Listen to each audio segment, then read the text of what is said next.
just tradition when Kyle and I drive across the country in that direction that we stop at McKay's. They're kind of like if Goodwill was really nice. Just like books, music, DVDs, game consoles, instruments, electronics. Sometimes I find really cool deals, like a $15 battery backup for my internet equipment. I've also gotten a nice extra monitor there that was like a flat USB-C powered display panel for having a second screen with a laptop. This store always has a lot of really good stuff when I go in there. We go to FWA, and on the way home, Kyle's like, hey, I want to stop at McKay's in Chattanooga. And I'm like, okay, it's right on the way home. We're gonna stop there. We're driving kind of past it to go on our merry way back to Ohio. So I walk into this McKay's, and I instinctively go over to the electronics section because I'm a sucker for punishment. What do I see but a 160 gigabyte iPod Classic 6th generation? They do video, they do games, they do music, but no Wi-Fi, no internet,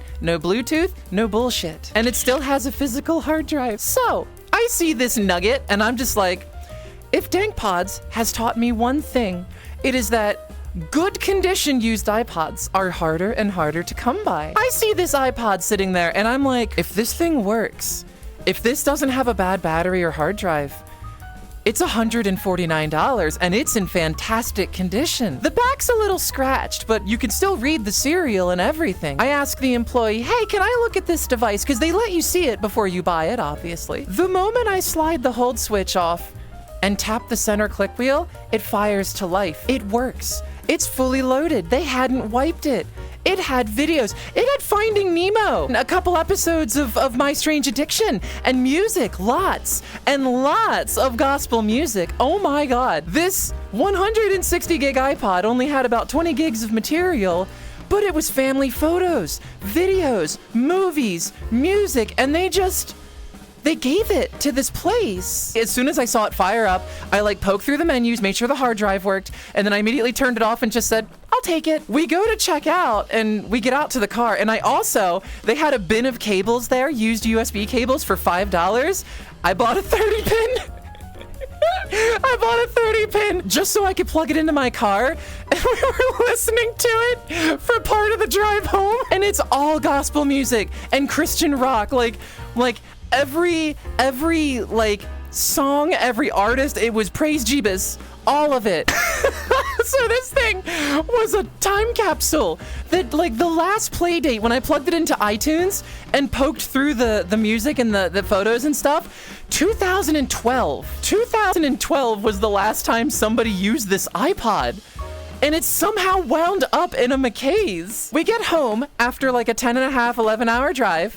And I'm just like, I want to play with this iPod. So I come into my office and I plug her into the big PC and I fire up iTunes and I'm looking at it and we're looking at the music, we're looking at the photos, we're having a laugh. Also, people, wipe your devices when you donate them. There were photos of children's faces and family photos and stuff. So please, for your own safety, wipe your devices before you trade them in or dump them at a Goodwill. You don't know what people will do with your data out there. I will always wipe things after I've just had a giggle at it, but someone may not be that nice in the future. So yeah, a little PSA there. Wipe your digital stuff. I gotta wipe this iPod because I want to use it, so I have to sync it with my iTunes account. Do you want to know what the first thing I do to it is? I downloaded Handbrake. And I forced Fox in the Stable onto it, and then immediately took photos and sent it to our friends.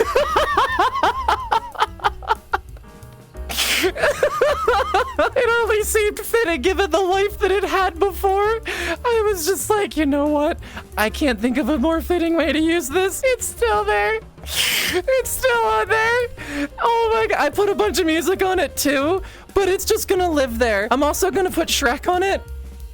And it's gonna come to cons with me.